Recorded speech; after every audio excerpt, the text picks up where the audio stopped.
Hi students, this is Anuva from AglaSem and today we will discuss the questions and answers of class 9th, English chapter 10th, Kathmandu.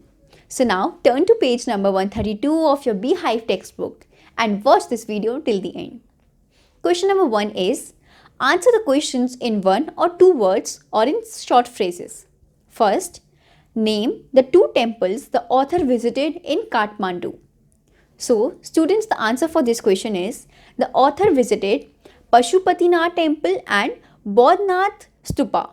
Second, the writer says, all this I washed down with Coca-Cola. What does all this refer to?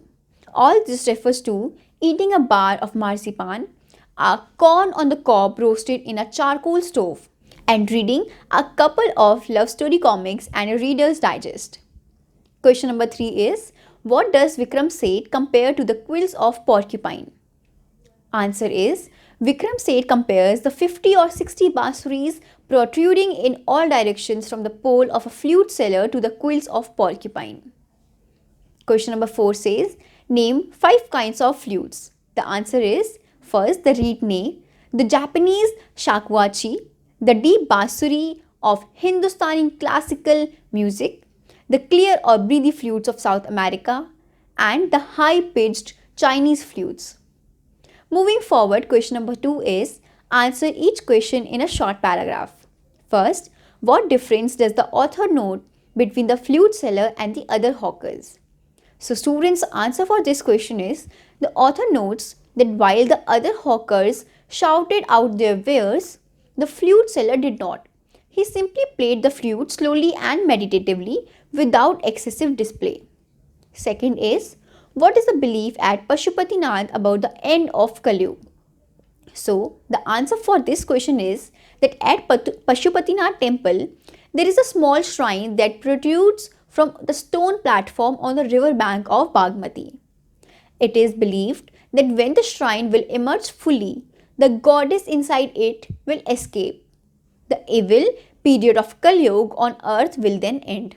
Question number 3 is, the author has drawn powerful images and pictures. Pick out 3 examples, each of, first, the atmosphere of febrile confusion outside the temple of Pashupatinath. Answer is, the author has drawn powerful images and pictures of the atmosphere of febrile confusion outside the temple of Pashupatinath. These include the following. A group of saffron-clad Westerners struggling to enter the main gate as only Hindus were allowed to enter the temple. Second, a fight that breaks out between 2 monkeys. Then, a royal Nepalese princess for whom everyone makes way. Second part of the same question is, the things he sees. Answer is, the author sees the white dome of Bodhnath stupa which was ringed by a road, small shops selling filled bags, Tibetan prints and silver jewelry, and a flute seller holding a pole carrying 50 to 60 flutes. Third part of the same question is, the sounds he hears. Answer is, the author hears film songs blaring out from the radios, car horns and bicycle bells, and hawkers' cries. Moving forward, students, question number 3 is, answer the following questions in not more than 100 to 150 words each, of which first part is, compare and contrast the atmosphere in and around Bodhnath shrine with the Pashupatinath temple.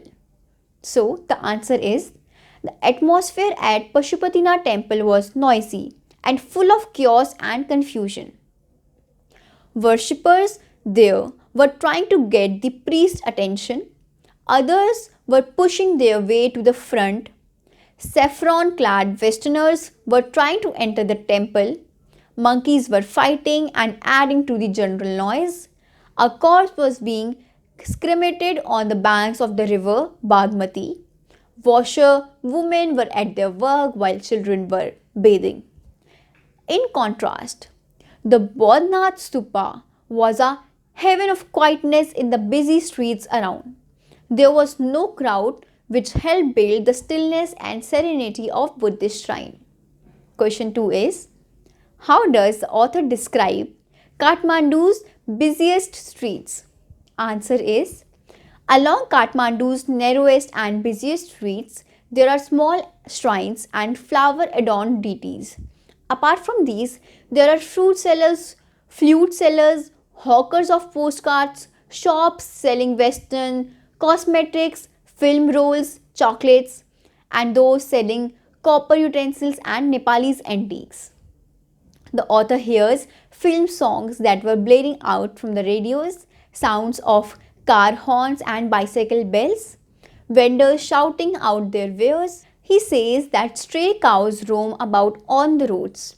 He also draws a vivid picture of a flute seller with many basuris protruding from his pole.